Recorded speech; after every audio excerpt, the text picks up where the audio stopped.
What a night. We're going live here late into the evening, into the early morning hours as we are Locked On Hawkeyes. I'm Trent Condon. The breaking news, Kirk Ferentz has been suspended for the first game of the season. We'll talk about that, along with the wide receiver coach, Jon Budmayr, also receiving a one-game suspension on the recruitment of Cade McNamara. Today, Locked On Hawkeyes.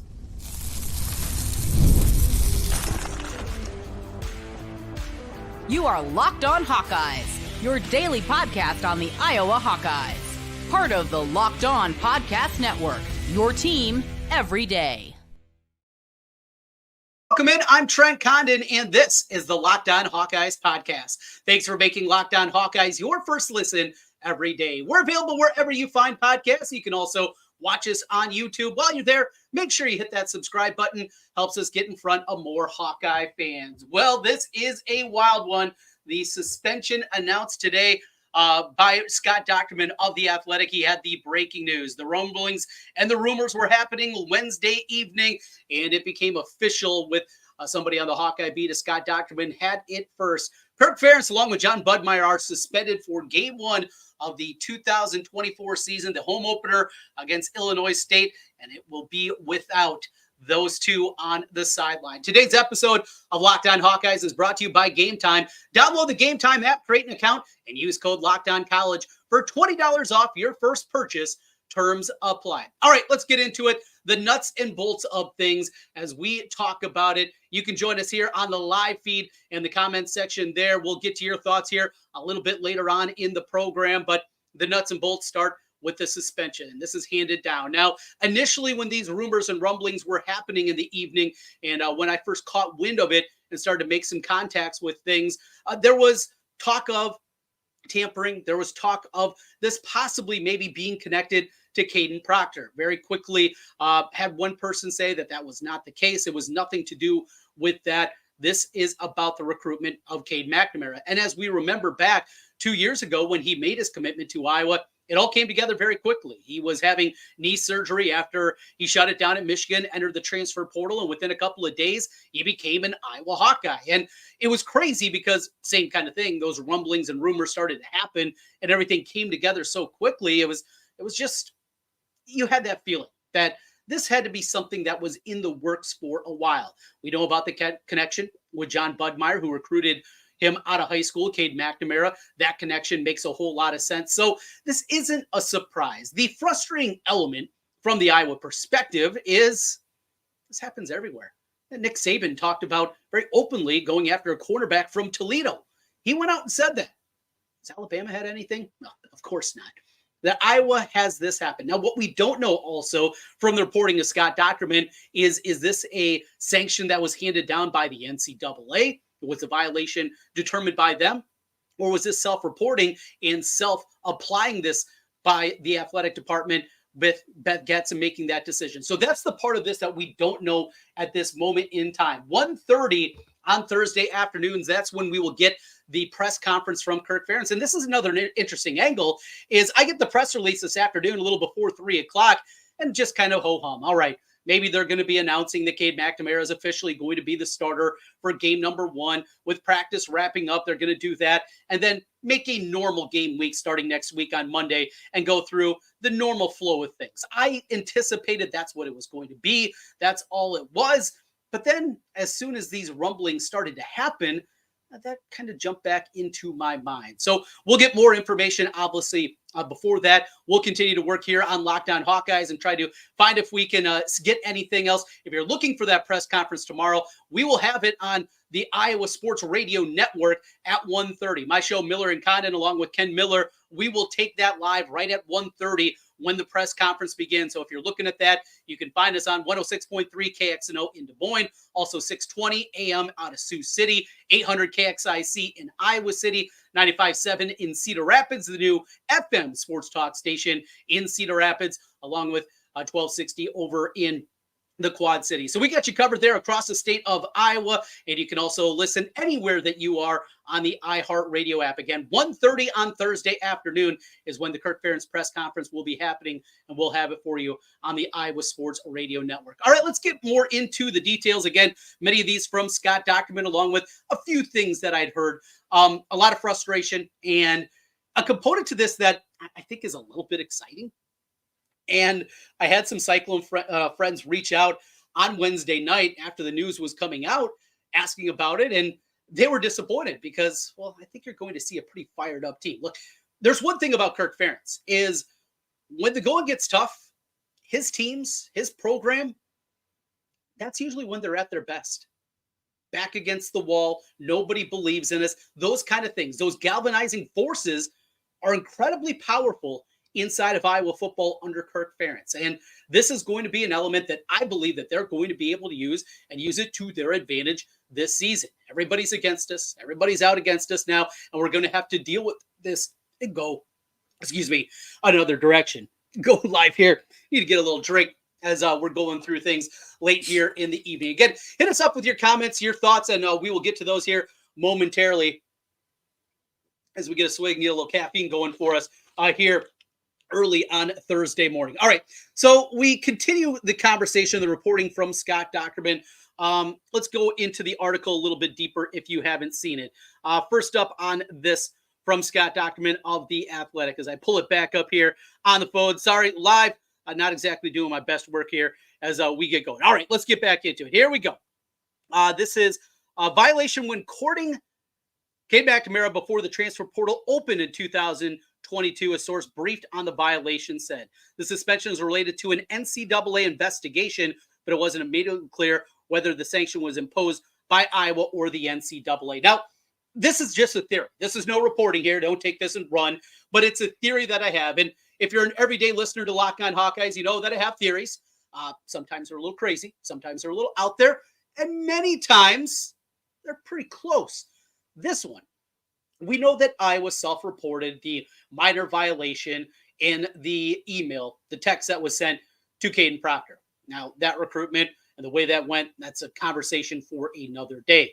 But because of that, an investigation opened up. And it leads me to speculate. And that's all this is speculation that an investigation began. At that point, they started digging a little bit deeper. And this is what came out and what they found. Hey, you know what?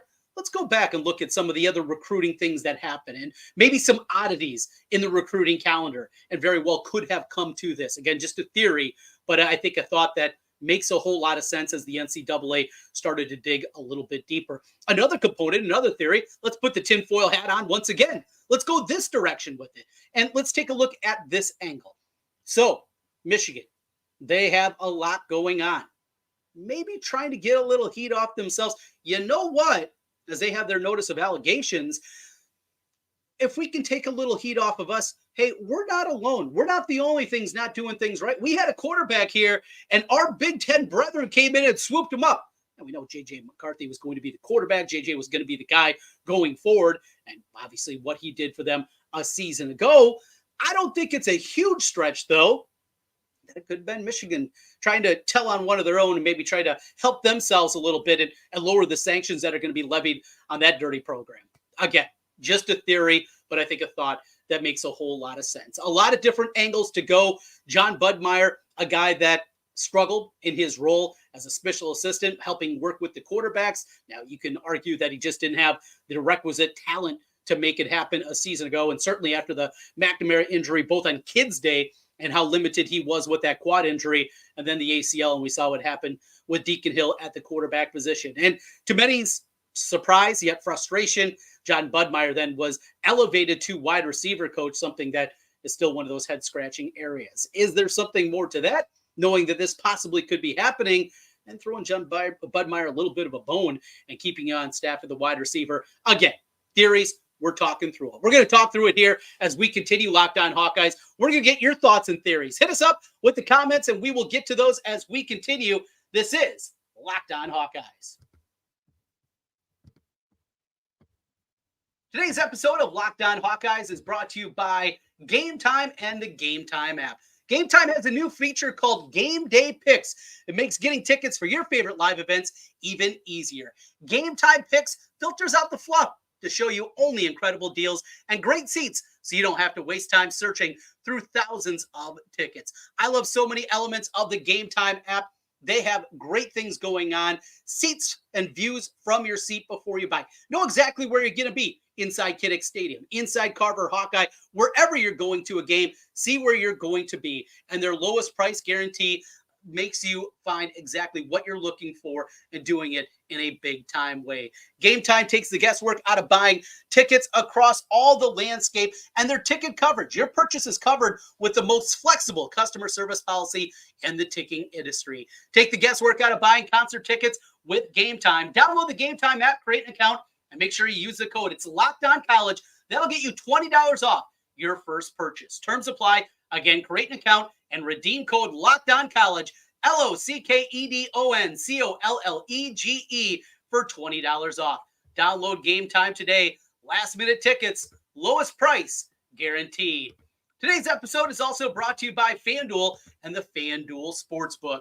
You've heard us talk a lot about FanDuel. It's America's #1 sportsbook. Well, we have something a little different for you. Now through September 22nd, all FanDuel customers can bet $5 and get a 3-week free trial of NFL Sunday Ticket from YouTube and YouTube TV.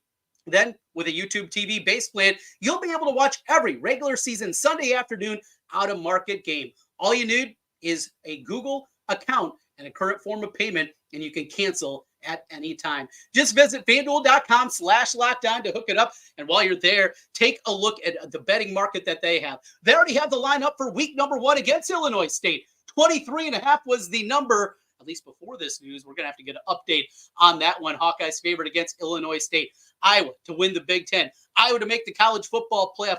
Iowa to win the national championship. And so much more, including week 2 against Iowa State. That is a 2.5-point spread. Hawkeyes favored in that one at Kinnick Stadium. You can find it all at FanDuel. Once again, visit FanDuel.com/lockdown and download America's #1 sportsbook. Trent Condon back with you once again here. Live edition of Locked On Hawkeyes as we come to you with the breaking news that Kirk Ferentz has been suspended for game 1 against Illinois State. All right, again, late at night, took the contacts out, so we got to put the glasses on so we can read through some of your contents and your comments that you have here on Locked On Hawkeyes. All right, let's look through here and what we got. This comes from Llama Power Hawkeye. There's a great name for you. Trent, any chance this is why Coach Bud got the promotions with no experience? He told KF he'd be the fall guy. Maybe Coach Bud double-cross KF. And then a couple laughing emojis. Yeah, again, we love the crazy theories, right? 1-game suspension, Locked On Nittany Lions with the question there. 1-game suspension, so it will be just the matchup against Illinois State where Kirk won't get there. Tapkin, great point here. Seth Wallace, remember this summer we saw that Seth Wallace was elevated, got the promotion, if you will, and the job title that went along with it as assistant head coach. And at the time, well, if there was an acting head coach, if it ever came to fruition, thought we wouldn't be certainly at this element. That's a surprising component. I mean, this is Kirk Ferentz, and there's detractors out there. I get it. There's elements of Kirk Ferentz that do frustrate me as both a fan and as a commentator like I am. There are plenty of things that I get upset about. But Kirk Ferentz is a good man. Kirk Ferentz is a good person. Does he love his family a little too much? Does he give them roles maybe they don't deserve? Most importantly, his oldest, yes. That's a conversation. But as a person, he is a good man. And in this dirty environment, working in this just absolutely ridiculous sport that is college football, to see him having to go through this and have this come down, it's going to be a stain. For some people, they're going to use it as more ammunition. Now, it hasn't been all sunshine and flowers for the Kirk Ferentz era, and we know that. And there's plenty of things that you can look at and point at that weren't done correctly. However, this is one that I think leaves you scratching your head. Let's go here to Just Too Smooth. Trent, it's 2:30 in Georgia. I hope this ain't clickbait. No clickbait here. It is happening. Kirk Ferentz is suspended for the first game of the season. More from Llama. Sad day at Iowa when Wallace gets to be the head coach. A coach who bullies a player and ridicules him for a learning disability and his mental health and gets to be a head coach. Hopefully, Beth vetoes this. Let Woods do it. A lot of people were in your camp with that one, Llama, and a lot of people disappointed certainly with the actions. When the racial allegations were handed down and some of the things that we heard, it was not just some things that came down from one coach, one strength and conditioning coach in Coach Doyle. That's not what it was. It went much deeper than that. Copper Stacker. Caden Proctor is a piece of garbage. There's a lot of people that would agree with that statement. Bradley Gibson checking in. Lester should be head coach first week to a new offense, in my opinion. Bradley, it's not a bad idea. Obviously, he has the acumen. He's done it, did it at a high level at Western Michigan, had a lot of great years at Western Michigan in the MAC. And you know what? That's not a bad idea. Now, we know that that's not going to happen, at least I believe, with the elevation of Seth Wallace, but maybe Bradley, you're onto something. I kind of like that idea and the way you're thinking. Big Hawkeye Kelvin. When did Scott report this? I want to say it was probably about 10:30, something like that. I found out from X account South Bend Hawk was first. Well, Kelvin, when your name is South Bend Hawk, that's not exactly reporting. Look, I put a tweet out there before Doc came out with the official announcement, just saying that there are major rumors out there and announced the press conference was coming up at 1:30. Reporting in a role like Scott Dockerman has, like Tom Kaker, David Eichholt, the people on the Hawkeye beat, John Bowenkamp, Chad Leistikow, those kind of people, reporting that is different than some guy on Twitter saying what he read on a message board. Or even if you heard the information, got the information, that's not breaking news. It just isn't. If his name was actually out there, that's different. But when you go there, not exactly that. From Copper Stacker, Michigan stinks. They should be suspended from the Big Ten. Look, I'm not going to go there, but yeah, there's a lot to be shady about. One thing about Michigan that still drives me crazy is what happened at the end of 2020 when they ducked out of that game. And I truly believe if they would have played their final 2 games that season, Jim Harbaugh wouldn't have been around for the Big Ten championship, the Big Ten championships, the national championship. The way that Iowa was playing at the end of that season, they would have demolished that Michigan team. They would have put them up. They would have put a 40 burger up on Michigan, blow them out, and then Ohio State a week later would have made it even look uglier. Instead, they ducked out. More from Kelvin. Didn't Bud lose 2 in-house wide receivers, one to ISU, one to Fresno? Yes. One to Texas A&M. If it's true Sullivan recruited Gill to Iowa, that means he hasn't done anything since the raise and promotion. I'm not going to get any arguments from me, Kelvin. Tackett again, checking in and your comments on a live edition of Locked On Hawkeyes. I wonder if the offense will operate differently with Kirk suspended. Lester let it rip. I like your guys' thoughts here. This is another one of those ideas that hadn't exactly gone, but the heavy hand of Kirk Ferentz. We've seen that in all 3 of his offensive coordinators. And in a way, Ken O'Keefe, you look at what he did before he got to Iowa. Ken O'Keefe was a guy that was known kind of more of a high-flying offensive coach, a guy that would let it rip, would do a whole lot more. You think of the early version of Iowa when Kirk got there. Now, they did it because of necessity, because the offensive line was so small, was just so undermanned at that time that they had to play in a different style. You remember Scott Mullen chucking around, throwing for 350 yards in a game. You had that kind of component. It's the way that they had to operate and play. Well, that was negated throughout the years. Again, 2004 was another year because of necessity that they had to play a different style. But even then, they still ran the football. You're seeing a little bit more of the conservative nature. And I think that goes for a lot of us. As you get older, you become more conservative. And certainly the case there. But without Kirk on the sideline, maybe you're onto something. Don't mind that. Jake's checking in here. He's got a comment for us on Locked On Hawkeyes. My first thought that would Lester be the coach, but maybe too much on his plate being his first game. That's another good component as you talk about Tim Lester taking over and maybe being the acting head coach for the first game of the season. And that's another thing that they can operate very quickly. Yes, Seth Wallace is the assistant head coach, and maybe Kirk Ferentz's hope for coaching waiting. However, we have a guy with coaching experience, head coaching experience. That's one thing about this staff. There just isn't much of it. You look up and down the roster, and there's just not many guys that have been in that, and it's a different position being there. More from Kelvin. Eli Green was a wide receiver, couldn't get, and ISU got him. Yeah, the kid out of North Dakota State. That was one that would have helped out in that Iowa State team. Man, they got depth at wide receiver. Like a couple of those guys wearing the black and gold. Woods and Lester split head coach. Phil running the defense. That gets me giddy at 1:44 in the morning. I'm with you, Kelvin. It is a time to think a little bit differently. Look, my thoughts on this, and I mentioned the frustrations, right? The frustrations that you have as an Iowa fan. You have to deal maybe with the guy in the office down, he's a Cyclone fan, or maybe you got a Gopher fan or a Husker fan or whatever it is. And yes, there is the annoyance. And it really is, because this is something that is happening across the country. This is something that is happening everywhere. I mentioned Alabama and Nick Saban talking outwardly about trying to recruit a guy that was never in the portal, the Toledo cornerback. We have these kind of things that are happening everywhere, yet little old Iowa, is one that has this handed down. Again, we don't know if this is handed down from the NCAA. We do know from the reporting of Scott Docterman that an investigation was happening with the NCAA, but that's a component that definitely leaves you a little bit frustrated and overall. We got a little more football talk here for you. Not all just on the suspension here. Want to get a little bit more into some of the more rumblings and happenings that's been happening. Of course, Saturday, the last big scrimmage that they had closed to the media. There are a few things that came out of that. This Iowa defense looks to be outstanding once again, and a couple other components to this team that are going to be more important. Plus, we'll take some more of your comments if you want to chime in here. If you are up late with me, look, I'm a night owl, but this one's getting a little bit ridiculous here tonight. We're going to stay up with you talking Iowa football. This is Locked On Hawkeyes. Hey, while you're there, hit that subscribe button. Helps us get in front of more Hawkeye fans. If you're listening on the audio side, 5-star reviews. Appreciate everybody for joining us here on Locked On Hawkeyes. We're with you each and every day. Daily podcast, and now as we are at football season, we got you covered throughout September, October, November, all the way through March Madness, each and every day talking Iowa Hawkeyes for about a half hour at a time. We'll give you little snippets throughout the week, everything that is happening, and we got some big things brewing here on Locked On Hawkeyes as we get ready for the season ahead. We continue Locked On Hawkeyes as we take a look at what is happening with this program and what we are hearing as the camp starts to break and we get ready for the 2024 season. Stay right there. We're back with more in a moment. Today's episode of Locked On Hawkeyes is brought to you by Ibotta.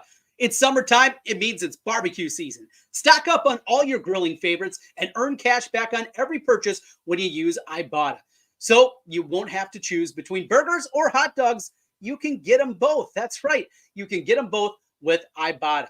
Ibotta is a free app. It lets you earn cash back every time you shop. Earn on hundreds of items from groceries to beauty supplies, even toys, so you can make sure you're beating inflation no matter what you're purchasing. The average Ibotta user earns $256 per year. That could cover the cost of an entire shopping trip, that flight you've been eyeing, or maybe a fancy dinner that you've been craving. Other apps give you points that don't amount to much. With Ibotta, you earn cash back that you can withdraw to your bank account, PayPal, or even gift cards. Simply add offers in the app, upload your receipt, and voila, the money is yours. It's time you joined over 50 million users who use Ibotta to earn cash back every time they shop. Right now, Ibotta is offering our listeners $5 just for trying Ibotta by using the code LOCKEDONCollege when you register. Just go to the App Store or the Google Play Store and download the free Ibotta app and start earning cash back. Make sure you use the code LOCKEDONCollege. That's Ibotta, Ibotta in the Google Play or the App Store, and make sure you use the code LOCKEDONCollege.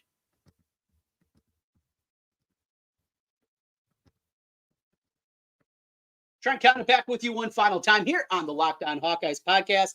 As always, thanks for making Locked On Hawkeyes your first listen every day. Couple more comments here in the chat room as we go live, and something maybe we'll be doing a little bit more during the course of the season. We'll have some instant reaction podcasts for you, and like this, like getting your thoughts and your comments in here. A lot of great ideas and great theories, and I love to see this. Another one from Calvin. I love the live feed, Trent. You should do it more often. Thanks for the platform. Absolutely. I'm right there with you. Copper Stacker again. I was at the Scott Mullen Pass Attempt record game. I was there as well in the student section, and I remember it. Not real well. Tackett again. Isn't it amazing how quickly they dealt this punishment, but the NCAA continues to drag its feet with Michigan cheating? Well, that has maybe something to do also with Beth Getz. Maybe has something to do with the Iowa program and the way they operate. Having somebody that is actually truthful, like Kirk Ferentz, unlike the former coach at Michigan, Jim Harbaugh, that probably has a lot to do with it as well. Mention camp breaking, and there has been some breakout stars. You know, one of the guys that we have talked about throughout the spring and summer months has been on that defensive line. Iowa looking for that pass rush and getting Deontay Craig back healthy this year. I think he's going to have a big season, but they still need more coming off the edge this season. Brian Allen's a guy that we've seen pop, and it sounds like the one thing that they've been looking for, the consistency, the ability to do it, snap in, snap out, being able to do it every single time.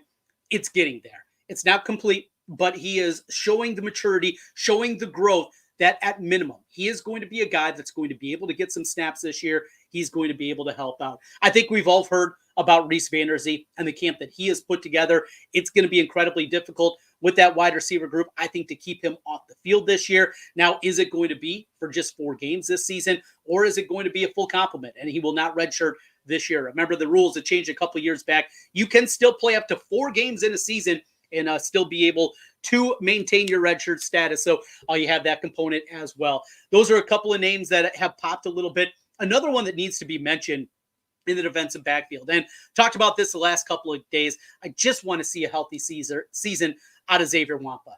Now, seeing Xavier at the high school level, calling a bunch of his games at Southeast Polk. Yes, he was a 5-star and for a reason. His ability to close on a ball carrier, to close with the ball in the air, is unlike anything that I've seen before. And unfortunately, because of injury a season ago, we didn't get to see the complete Xavier Wampa. If there was a game coming up this weekend, he'd be able to play. He was looking like he's going to be on the practice field for their final practice Wednesday, Thursday, before they get ready for the start of the season. But getting him a healthy season, the good news about that, though, is safety. That's another position where you're worried about depth. Cohen Engtringer is going to be a stud, but he's coming off a pretty major surgery. And because of that, we'll see how close to 100% he's going to be, not just at the beginning of the year, but throughout the course of this season. But Zach Lutmer has been able to get a ton of reps alongside Quinn Schulte. That is huge. Developing that depth. The cornerback position is incredibly deep. John Nestor was listed at the starter in the first depth chart that was released at Big Ten Football Media Days. We've seen TJ Hall, Deshaun Lee, both those guys that have played well. If I had to take a guess right now, I think TJ Hall would be the guy. Remember, he was the guy that went out there, got the first team reps to begin the open practice at Kids Day here, a week and a half back now. He was the first guy out there. Tweaked his ankle a little bit. He's good to go. No huge concerns on that front. But it is a 3-headed race for that starting cornerback spot opposite Jamari Harris. All 3 of those guys have shown the ability to go really well. Another one, we continue to hear about Rhys Dakin and what Rhys has been able to do at the punter position. Rhys is a guy, comes in from Australia, taking over for Tory Taylor. I still want to see it, though, in the competitive environment. It's just different punting in front of 70,000 fans, punting with a real rush coming your way and trying to get those punts off. There's no doubting the leg strength that he has and no doubting what he can do physically, but the other components to it and what we're going to see out of him coming up this season. So those are just a couple of the names that have been jumping out a little bit deeper down the depth chart. Scott Docterman, who joins us here from time to time, both on the radio show and played it here on the podcast, he mentioned really likes Kamari Moulton, what he continues to see from him. I think we're going to get a big season out of Caleb Johnson. That's a size, skill development that he has put together. He's unlike any other Iowa running back that they have. I heard some good things about that. It's an exciting season. And finally, the quarterback spot. Yes, the quarterback position again. Cade McNamara is going to be the dude. I don't think there's any doubt about it. There's just too much invested in Cade McNamara financially and just inside the program. He is going to be the guy. Now, if he struggles, we know that there is somebody that has played in the Big Ten, has put together a good game, albeit against Maryland, but still put up a good game with Brendan Sullivan. So you have that component, just having depth at the quarterback position and somebody that's actually pushing Cade McNamara is going to be a good thing. Coming up this week, Locked On Hawkeyes. We're going to come back with you tomorrow afternoon after the Kirk Ferentz press conference. We will come to you once again here with another episode of Locked On Hawkeyes. We will get into what we heard, and I'm sure some more details about everything that is happening on this front.